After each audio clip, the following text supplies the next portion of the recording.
Hello and welcome to On the Record, the aftermath of Hurricane Dorian. I'm your host, Jerome Sawyer. 6 weeks later, the death toll from Hurricane Dorian lingers at 61.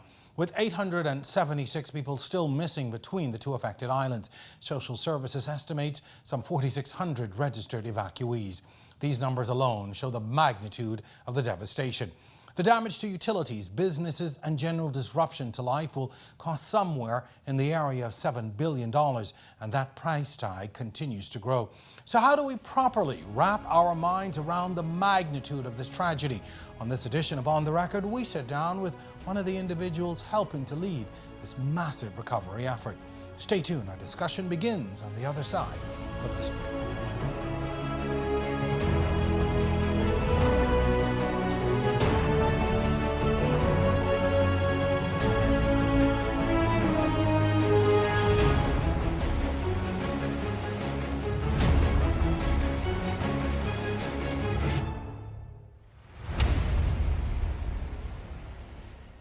Hello and welcome to On the Record, a debate-style television talk show where Bahamians will find the balanced, true and open debate they've been looking for. And the icon goes to On the Record.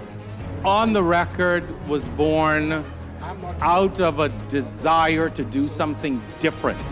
What we do every day helps our country, it helps our society, it helps to shape the views and opinions. Listen, what is more dangerous? Gentlemen, we've got to move very quickly. Let's wrap up. It's all On the Record. I'm your host, Jerome Sawyer. Our discussion begins on the other side of this break.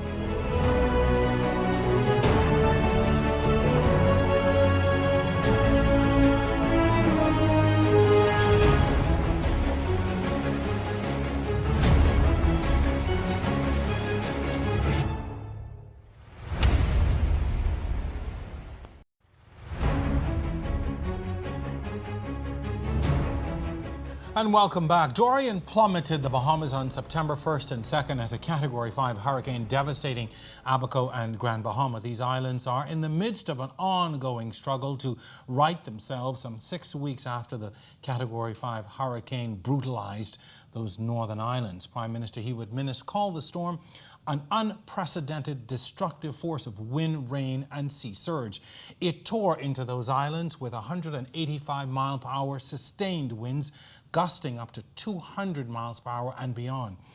Then it stalled, lingering in place. Its cataclysmic force shredded buildings, flipped trucks and tossed items as big as trailers like dice and sent up to 20 feet of seas inland.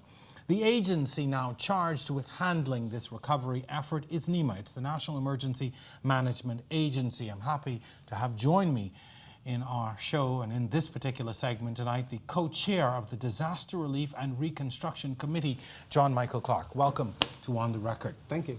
I want to begin by putting into context NEMA's role in this storm, and I'll sort of set up why that is.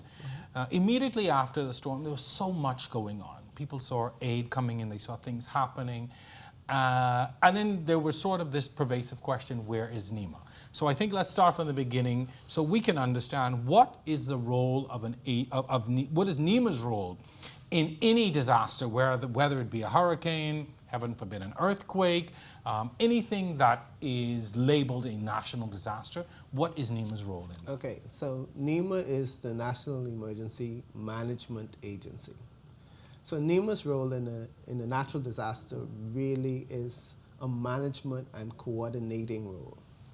And the way that role is executed by engaging what they call emergency support functions. And there are 14 emergency support functions. And the resources for those support functions actually come from other government agencies. So NEMA would get somebody from social services, the Ministry of Works, the Royal Bahamas Defense Force, Royal Bahamas Police Force. All of these, those are the tentacles of NEMA. And NEMA manages and coordinates those functions so that the work of relief actually gets executed. And those functions are supported by NGOs and international partners. So that's how NEMA functions. So it isn't like NEMA has a staff of 100 or Right. 200 persons. And I think that's probably where the disconnect comes. Yeah. People expect or would have expected to see somebody from NEMA out there physically doing things. When in terms of a national response, the government really is the entire public service, make up the tentacles of NEMA. So we, in a sense, we all are NEMA. We all are NEMA. We don't see it that way because, there's always frustration when you are dealing with natural disasters, and people personify what that frustration is. And in this context, that personification is NEMA because you have to direct that frustration somewhere. Somebody has to take the heat. Yeah. But NEMA, by and large, relies on its support functions to actually do its work. So NEMA has in its infrastructure the management of how those support functions come together. But those support functions, they exist ordinarily independent of NEMA. And during a storm, they have to come together, collaborate, and execute a unified response. Which now brings me to the next portion of the discussion. Once a disaster, and the one good thing about a hurricane, and I always say, it gives you lots of warning. It's probably the only natural disaster that says, I'm coming, and I'm coming with this force. But once NEMA has been activated, once there is and I want to use the example of the hurricane, once this disaster now is upon us, and I guess immediately after, take us through what now happens. What happens within NEMA as you're preparing and then immediately after a storm? And I want you to speak specifically to the context of a Dorian. Never, and I think we just said it just before coming on, never in our wildest dreams would we have imagined something like this would have come to the Bahamas. But we've got a Category 5 hurricane. When it started out, and I remind people, it was a tropical storm. Right. Headed to the southern Bahamas, but in a matter of days, everything changed. So once this storm is upon us, hit and passes, what does NEMA do at this point? What becomes your role? What are some of the critical functions? Okay, so before the storm comes, there's a large degree of preparedness that has to take place. You make sure that you're supposed to make sure that the shelters are up and running, that they're fully stocked, they're fully staffed. You make sure that the support function personnel are in place so that the response is rapid. Dorian was peculiar because nobody prepared for a storm that stayed in place for 24 hours. I don't think we anticipated that the storm would move the way that it moved. And that was kind of difficult to predict.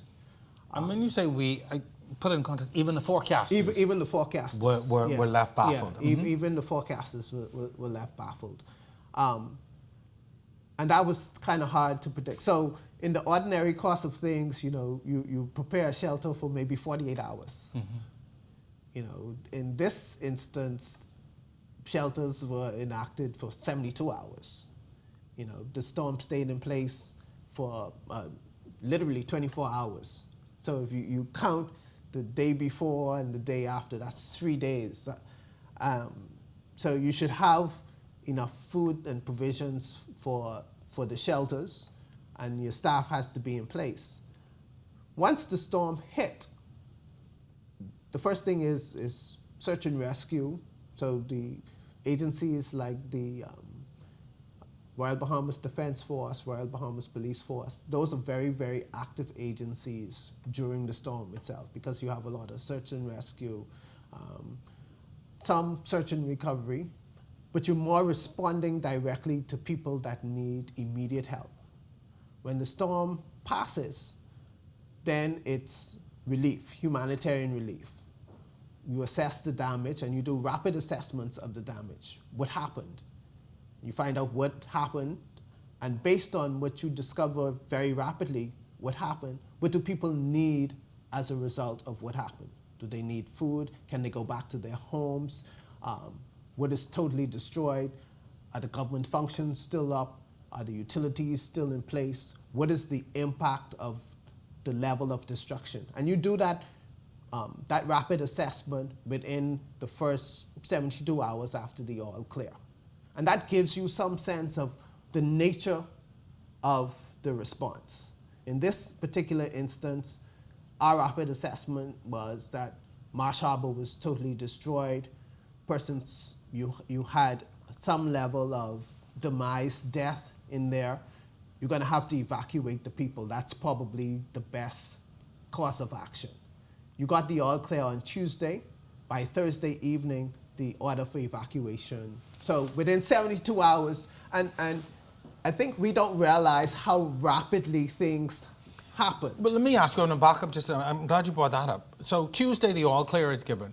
And that's Abaco, eh? Yes. Meanwhile, Grand Bahama is still under siege in some instances, eh? Well, it's Tuesday, the all clear for both Grand Bahama and Abaco. Abaco, you got the all clear actually Monday. Tuesday, it was moving away from Grand Bahama. But you have to remember, Abaco and Grand Bahama are close. Yes. So even though it may have appeared that Abaco was out of the woods, there are swells associated with the hurricane. Well, I was about to say, even here in New Providence, we were still receiving bad weather up to Wednesday. Right.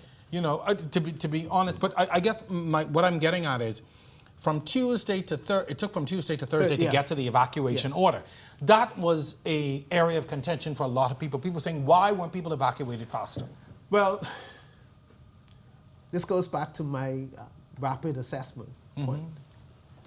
Tuesday evening, none of the ports in Abaco were accessible. And by port, you mean air and sea? Air and sea. Okay. So you didn't have access to these places, so you had to clear the ports. And two things were working.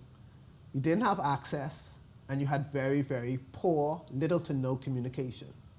All of BTC towers were down.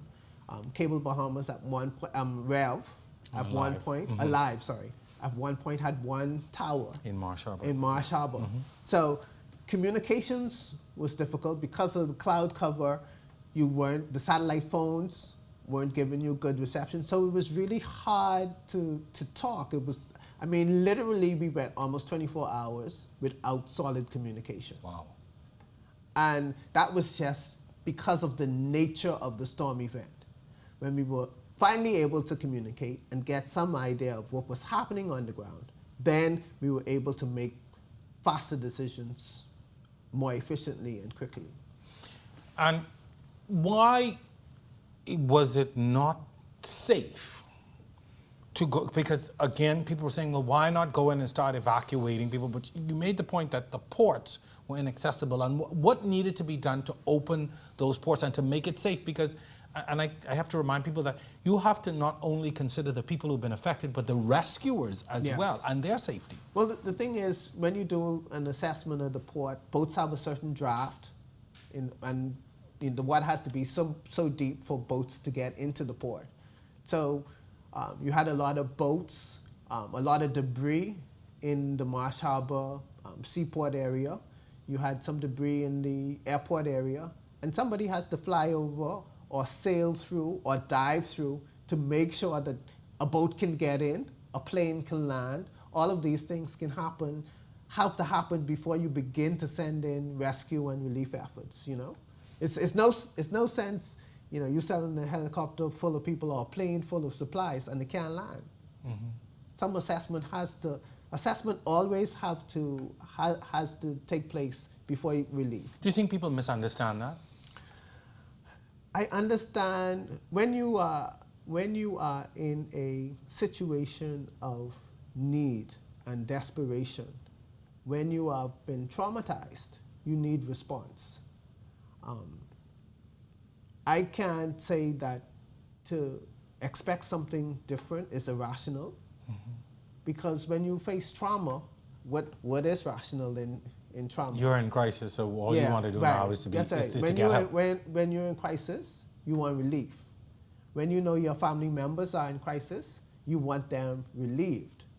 And in an instance as extreme as this, that's by any means necessary.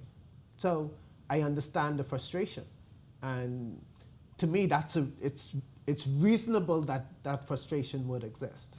How do you, and I've got to ask this, how do you, though, continue to stay your course and do what you know needs to be done when there is such heavy criticism of people are stuck, there's no evacuations, or people need to be evacuated, there are thousands of people at the airport, there's this country, we see the images coming out of particularly Abaco. There's the international press who are now exacerbating the situation as well. You have people who are screaming for relief, and I've got to get out of it. But how do you continue to do your work when there is so much external pressure now? The persons, the professionals at NEMA and the NGOs, these are trained professionals in disaster relief.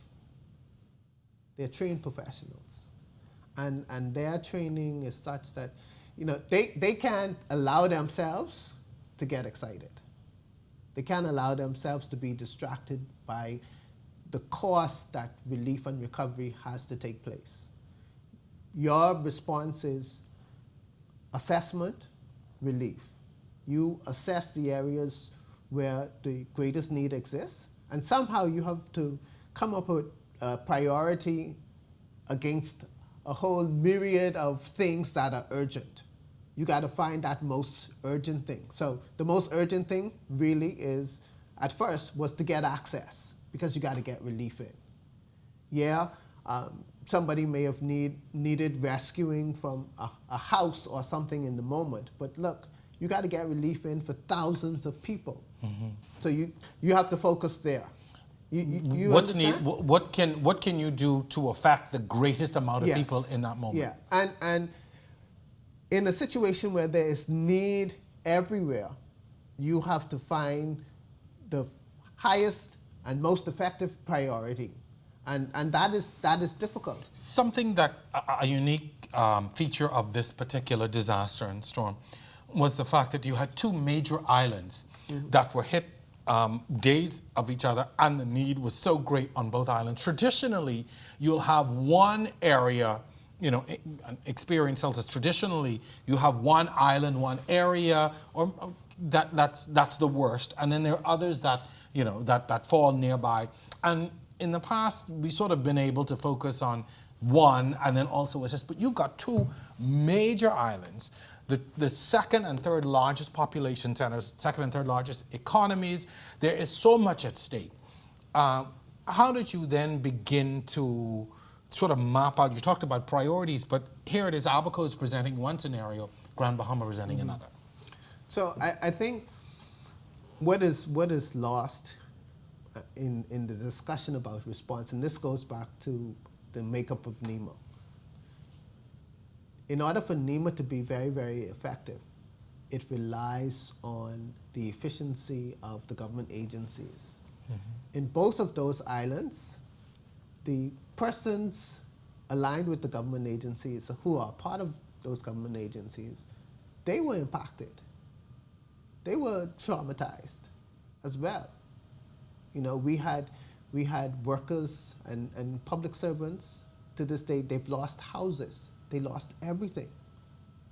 And the expectation somehow is for a person beyond the stress of losing everything to come and function regularly. I mean, you think about... And that's an unrealistic expectation. Even what you haven't met, even the law enforcement officers. Yes, even the police, the defense. You were stationed in Abaco and you've lost everything.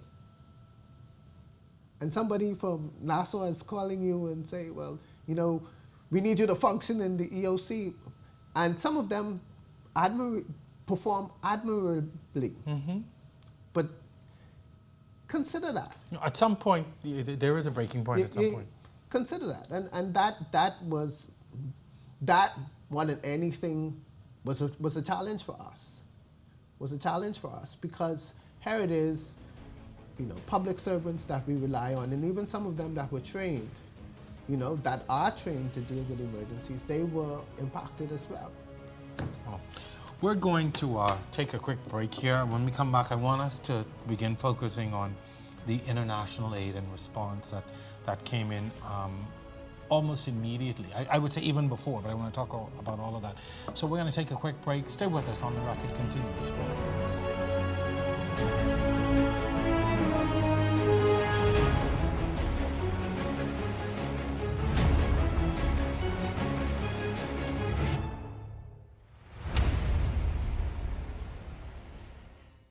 This portion of On the Record brought to you by Generali, your employee benefit solutions provider.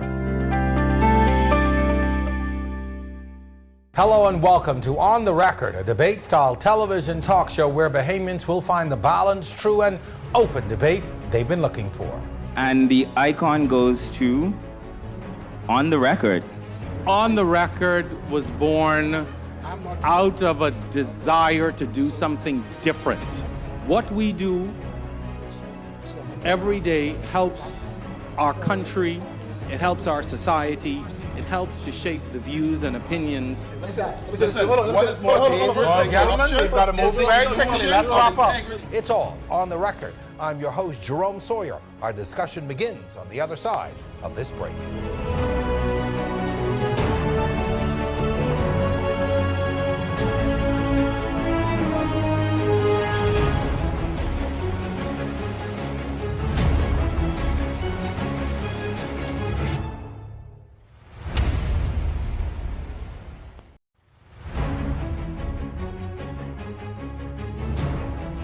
This is On the Record. I'm your host, Jerome Sawyer. Catastrophic Category 5 Hurricane Dorian made landfall in Elbow Key in the Abacos at about 12:40 on Sunday, September 1st, with 185-mile-per-hour winds gusting up to 220, making it the strongest landfalling Atlantic hurricane on record. As the strongest hurricane in history, the amount of damage left behind is startling. In the weeks since the storm, the relief and recovery effort has been greater than anything we could have ever imagined. My guest tonight is the co-chair of the Disaster Relief and Reconstruction Committee, John Michael Clarke. Even before the storm hit, there were aid agencies and NGOs on the ground here preparing. I want to talk about what happened in the immediate aftermath. How did you coordinate the efforts of those on the ground? And then it seemed within hours almost, there was the pledge of assistance and aid from even more agencies. How did you coordinate those efforts and ensure that things were going where they should be going and people were getting seemingly what they needed? Okay, so to date, there have been approximately 135 registered international and national NGOs, including the aid agencies. So this is a massive effort. And the easiest way to coordinate them is most of them are actually tied to an emergency support function. So we had the Coast Guard in, we had UN agencies in, and those would be tied to like social services, transportation, the Ministry of Work. So they work through the emergency support function system so that those functions are augmented. So the response itself is seamless. You see? Mm-hmm. And with so much, there's so much need, even in terms of the supplies. People were sending food, water, donations of this, that. How do you begin to coordinate those? And I'm talking about those that are official and then the unofficial ones, because people are just starting to send and deliver and show up. And originally, logistics is always a bit of a challenge. One of the emergency support functions is dedicated solely to logistics, integrating with shippers, having storage. The Awak Port company, they were very, very helpful in providing storage for NEMA.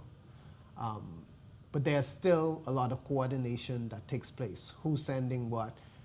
We used NEMA donations at bahamas.gov.bs quite a bit, and we were trying to channel all of the donations through one stream so that we can catalog what was coming, what was being sent. So from a logistical point of view, we could have some idea of the level of aid that was coming through the country. Of course, you weren't able to track everything. You know, there were some people that just loaded containers and sent them.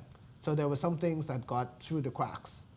As it stands now, we still have a fair amount of aid that is still in Florida that we are trying to get here and stored, because this effort is a long-term effort. Mm-hmm. This isn't a. What I want to ask though is, what is the, and I don't want to use the word danger, but what are the drawbacks to people just bringing aid and just showing up with things? Because you had instances where things were just going to the islands and people saying, oh, well, you know, they need water, they need food, and NEMA isn't responding, or people on the Keys aren't getting, and so we're showing up and we're bringing this, and people were just sending and bringing stuff. And what challenge does that create? The challenge always is that when the effort is not coordinated, it leads to waste. Mm-hmm. In some instances, it leads to theft, and it's really hard. One of the issues that we have, particularly in the islands, if you look at a place like East End, you have settlements that are quite spaced out. Servicing them regularly would be a challenge.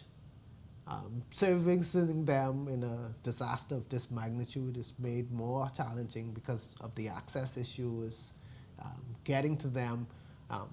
We had an issue in North Abaco when we started, and similar to those in East End, where the only way you can get stuff there was by helicopter. And the level of need, assessing what needs to go there in the first instance was kind of challenging because you had an access issue. And then getting it there was another challenge because you have to use resources that don't ordinarily exist, or additional resources that are not ordinarily available to you. The Coast Guard was helpful in the initial instances because they provide us additional airlift in order to get things to those places. But when people are just sending in aid, you know, you send in the things that is easiest to send in. That's food and water. Mm-hmm. So people send in and hygiene stuff. And you send that, and it's logical that you would send that. You know, you see the pictures on TV where everything is obliterated. People are walking with the children in tattered clothes. So you just want to send. Yeah. Those people are going to need some food. Those people are going to need some water. And that's the safest, quickest, and easiest thing to send. As you get through the assessment periods, though, you begin to realize that there are more critical things that need to be sent or needs to be put on the ground. Like Samaritan's Purse ended up putting a hospital on the ground. You know that now you need generators, or now you need security lights. And those things unveil over time as you move from your initial response to actually affecting a recovery from a storm. Mm-hmm. And then once you get past the initial needs, let's say we get into the second, third, we're now into the sixth week, what are now the things that are needed? Because you've provided shelter, you provided food, you've provided medical care, but now the reality of life interrupted is setting in. Because I've been in a shelter 5 weeks, I don't have a business, I don't have a job, so now there's a new reality setting. Right, so now we're at the point now where you begin to see things with a little more clarity. And you begin to have an assessment of the extent of the need. The food and water really is, you know, I'd hate to say that that's the easiest thing, but in some respects it is the easiest thing. You know, we are facing a situation where we could have as many as 300 homes that have been assessed outside of the Freeport area destroyed.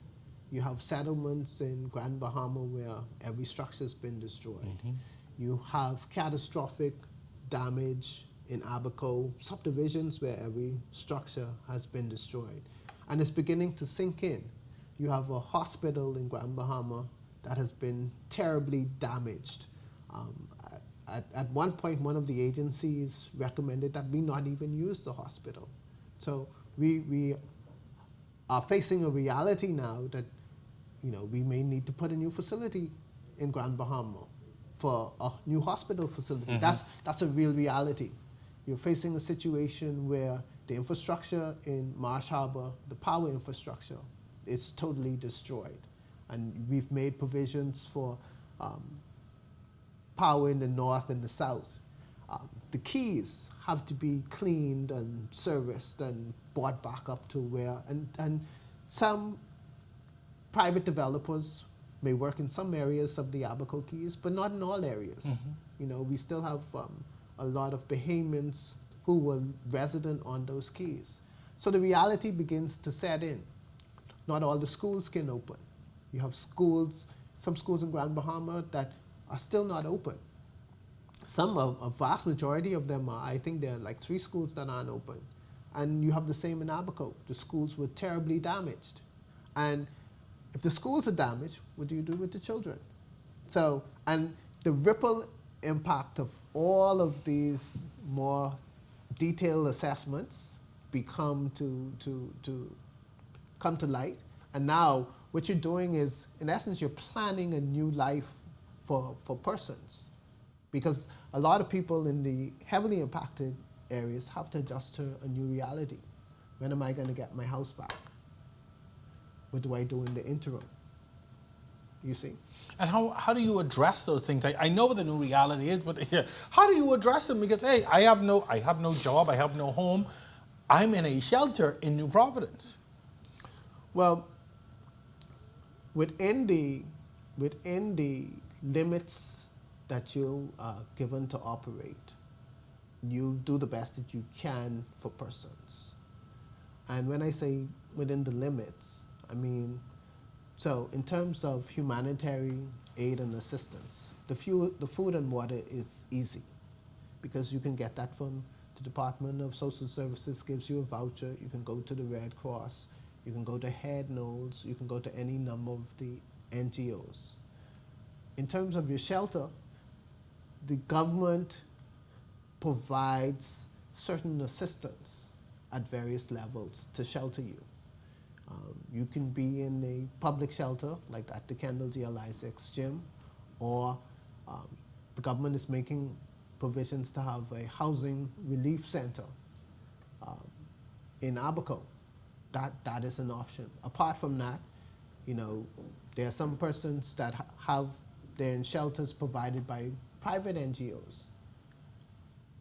But those limits, the shelter exists.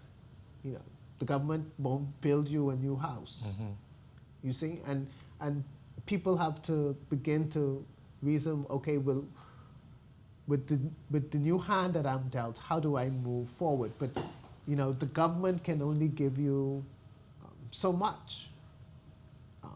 For some people, that would be sufficient. For some other people, that won't be sufficient, no matter what it is. People are in a new reality. Yes. And I guess how are you aware of those individual realities? Oh, let me tell you.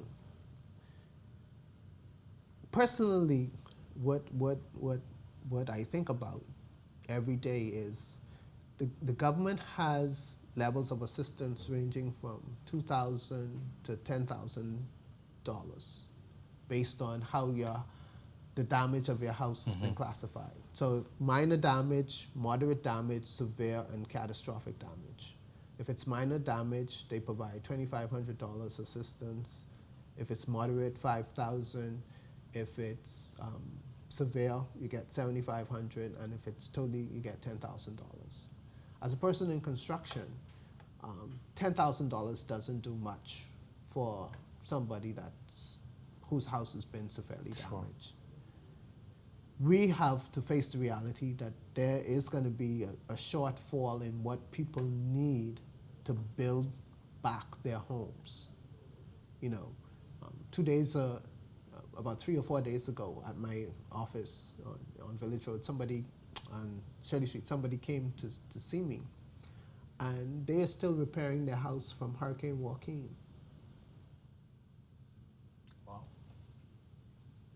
They're still repairing a legacy home built in Long Island for from Hurricane Joaquin. That's the stark reality. That's the stark reality. When NGOs come in and persons come in and they say, what do you need? They're thinking food and water. No, we need to help people rebuild their homes. Which then brings me to my other point. There's been a lot of commitment from groups. We want to give $1 million here, or we've dedicated this. How do you now? Where do those funds go, and how do you determine who gets what out of what you've been given? Okay, so let me dispel the myth that NEMA's collected hundreds of millions of dollars. We haven't collected tens of millions of dollars during this effort. We have some pledges, and the needs, how needs are addressed is based on the assessment, both from the Ministry of Works and Social Services. They actually set the criteria of who gets what and when. The most vulnerable, those are addressed first. Sure. The elderly, single mothers, families, then single persons. Interesting. When we come back, I want us to talk a little bit about the individual recoveries. I want to talk specifically to the islands, what's unique and what's going where. Stay with us. We're going to be back with more On the Record right after this.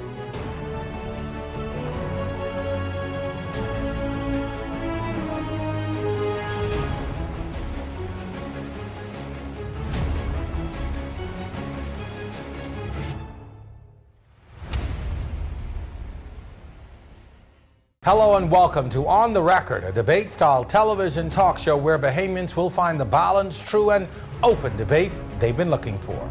And the icon goes to On the Record. On the Record was born out of a desire to do something different.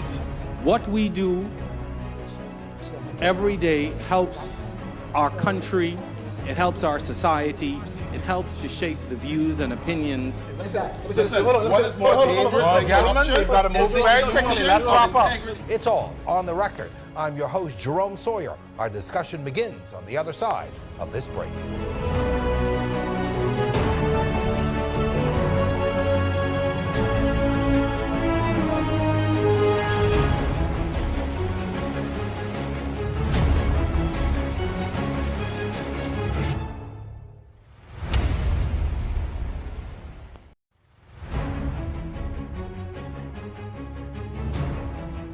And we are back. We are continuing our series on the aftermath of Hurricane Dorian here on the Record. I'm joined by the co-chair of the Disaster Relief and Reconstruction Committee, John Michael Clarke.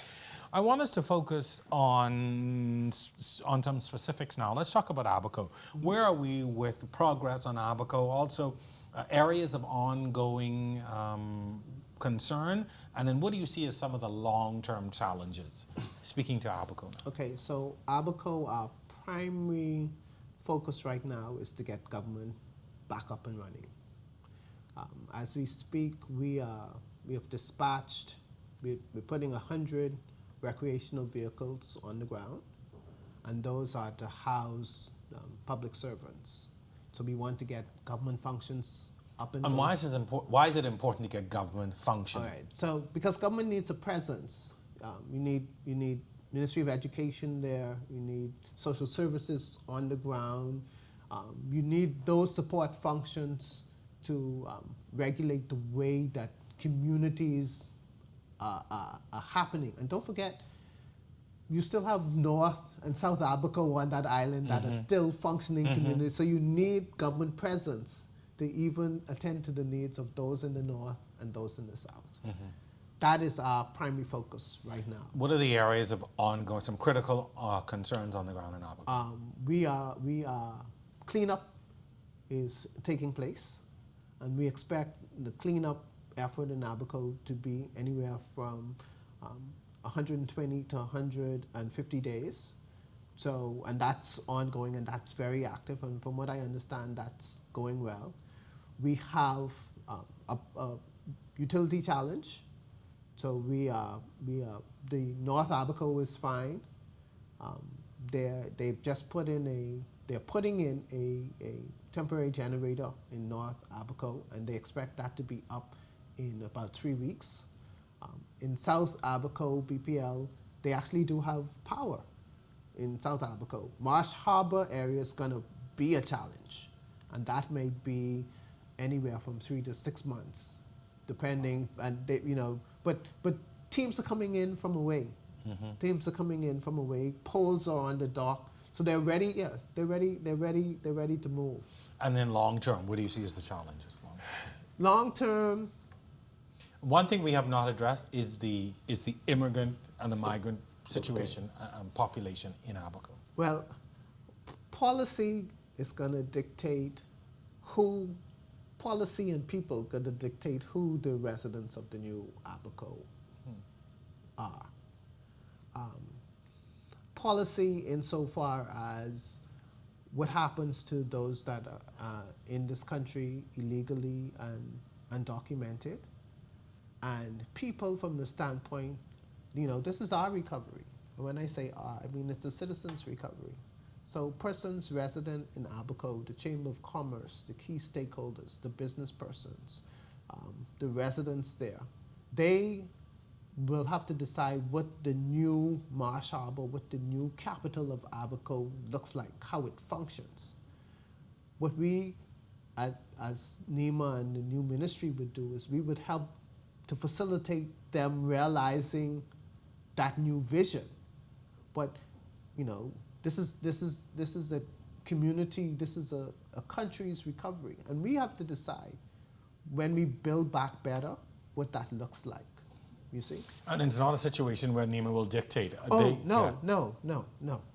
Okay. It's not a situation where we dictate. Let's talk Grand Bahama. Key areas of progress, but also ongoing areas of concern. Key areas of progress, they are cleaning the eastern end of the island. Equinor is still facilitating the cleanup of the oil spill, so that is ongoing. Grand Bahama, in the pockets of in the eastern settlements, we're gonna have some challenges with housing.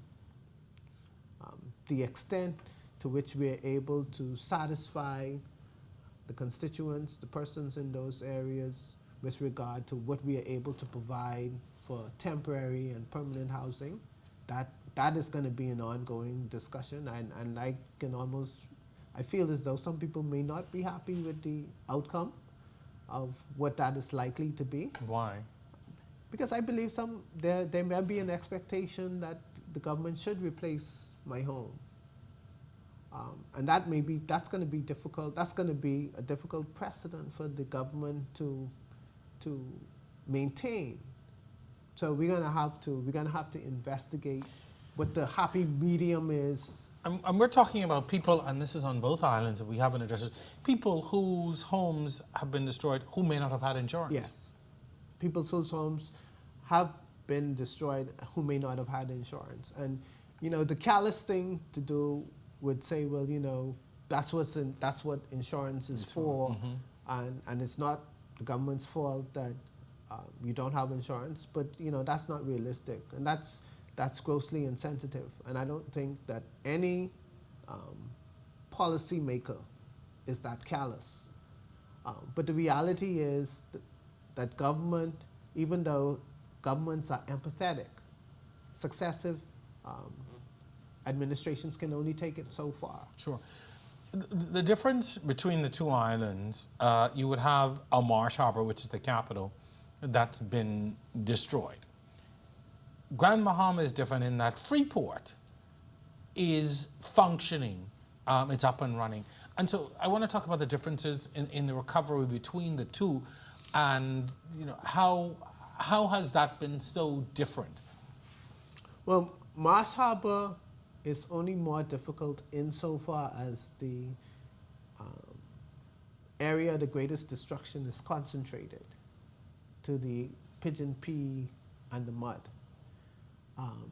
The outside of those areas, it's still a rural cleanup, similar to what you would have in East End, except East End is a little further apart.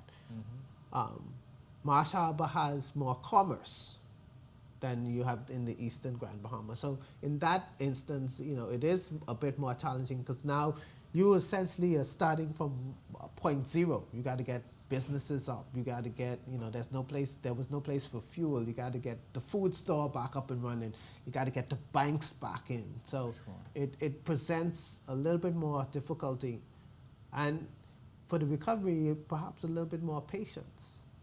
Because if you're in the East End in Grand Bahama, you can drive to Freeport and find somewhere to stay. Mm-hmm. Or you can put gas in your car. Or you can drive somewhere and do business. Mm-hmm.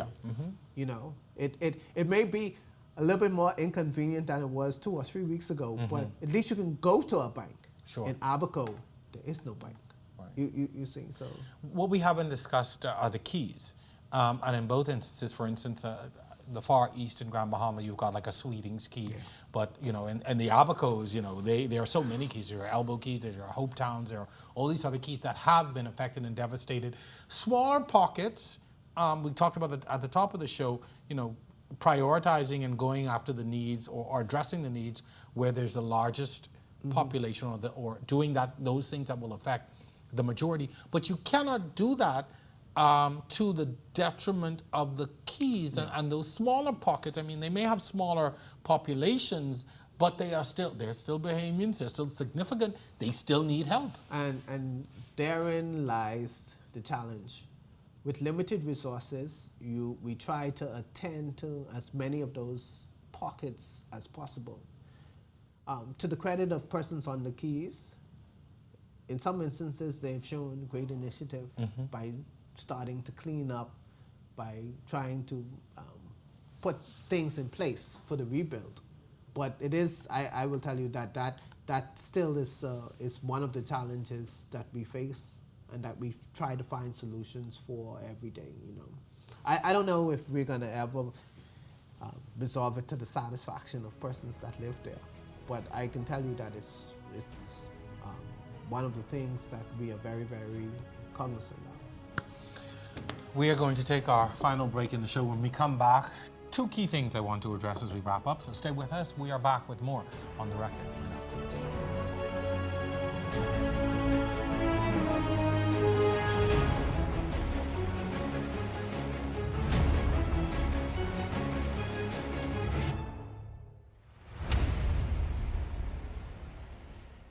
Hello and welcome to On the Record, a debate-style television talk show where Bahamians will find the balanced, true, and open debate they've been looking for.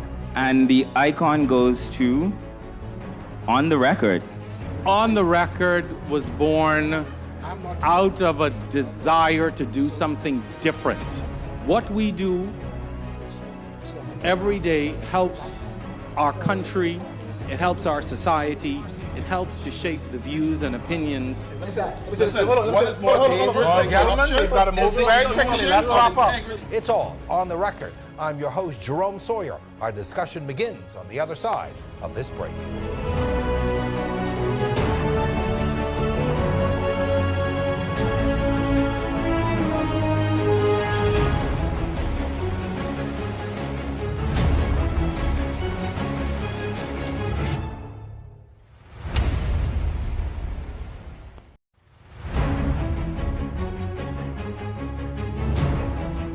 This is our final segment. My guest is the co-chair of the Disaster Relief and Reconstruction Committee, John Michael Clarke. How are the shelters functioning here in New Providence? I know some of them have closed down, or I think you're trying to centralize, move most people up, but how are the shelters functioning, and is there a time frame for when they will remain open? Presently, there are 6 shelters in New Providence, and there are just over 800 persons remaining in the shelters in New Providence. The majority of those are at Kendall GLI-6. We are building a family relief center in Abaco, and we are building that relief center with the view of being able to convert the shelters here back to their normal space. And the Family Relief Center would be the primary shelter in Abaco. You mentioned Abaco. What about Grand Bahama? In Grand Bahama, we are still looking at shelter solutions, but I hate to say that need wasn't as great. It didn't present itself as critical as Abaco did.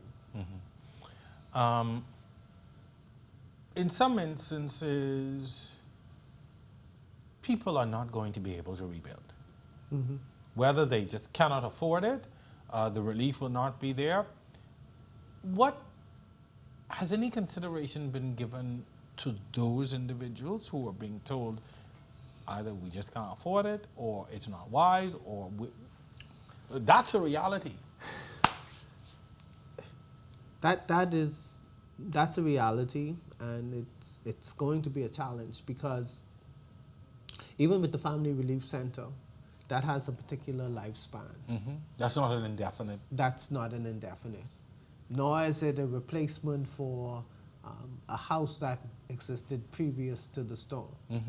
That's going to have a definite shelf life.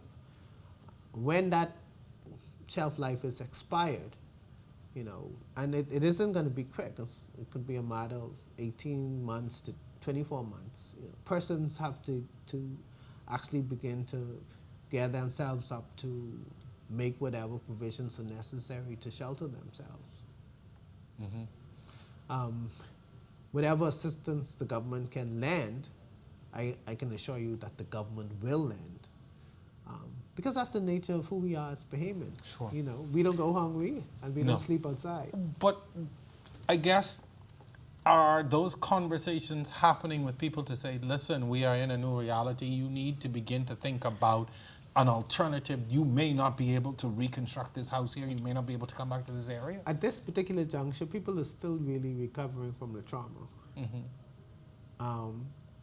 And we have to assess where they are as all of us progress through to reconstruction. I guess new realities will come to bear.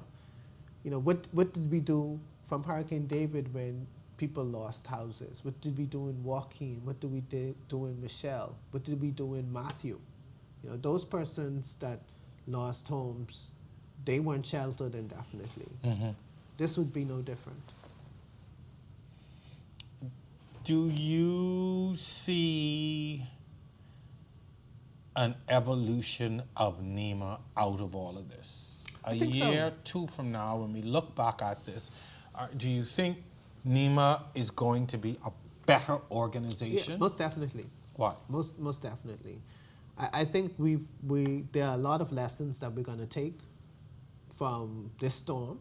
As a matter of fact, we sat down with persons from SEDEMA, the Caribbean Disaster Agency, and they said, look, you guys now have a body of knowledge and experience that nobody else in the Caribbean. So we're now the go-to group. We are the go-to group.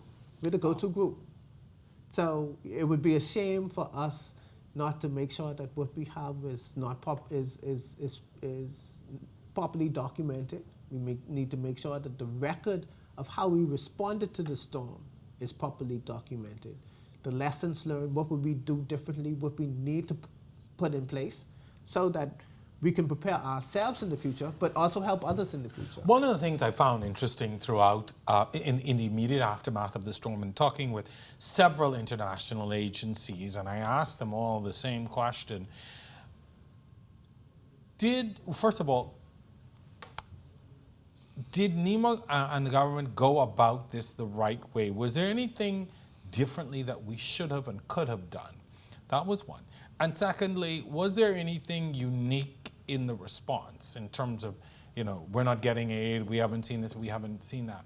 And the second part, a lot of them said to me, what you're hearing and what you're seeing is indicative of every disaster. But also, when you have been able to talk to your international counterparts and other agencies, what was the feedback that they gave and how we handled all of this? For the most part, I'll tell you a story. Frankly Witt, who developed the FEMA manual and how the U.S. responds to disasters, he was brought in by somebody who thought NEMA was all chaos. And he came to NEMA. He walked into our EOC, spoke with the Emergency Operations Center manager, and he walked out and he came to me and he says, you know, you guys are doing this a lot better than I did it the first time. And he says, if you need me, you can call me, but it looks like y'all are doing a good job. This is head of FEMA.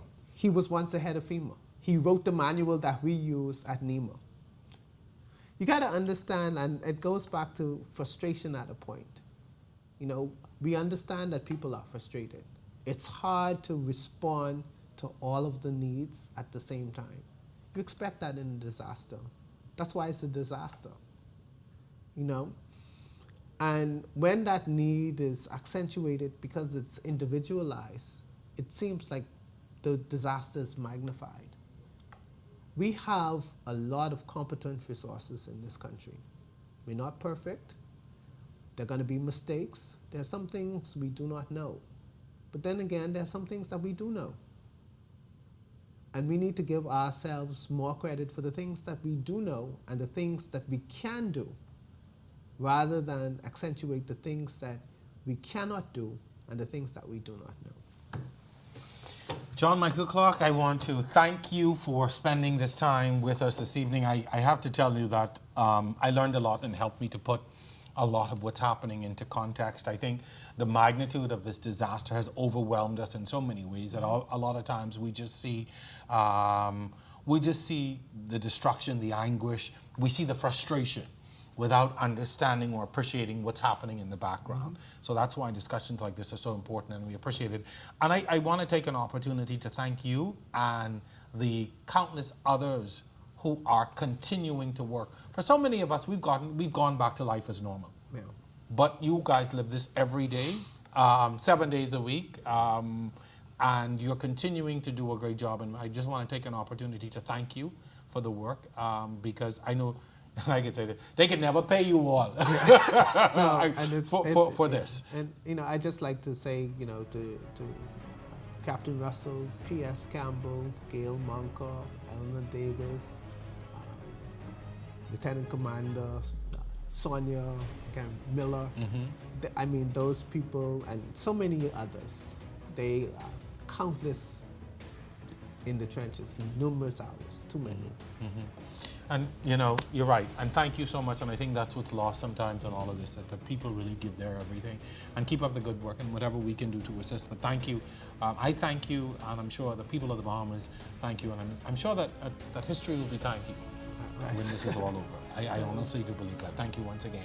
So we hope that you have enjoyed our show tonight. Special thanks to my guest, John Michael Clarke, also my production and technical staff, and of course to you, the audience, for watching week after week. Once again, I'm your host, Jerome Sawyer. I'll see you next time.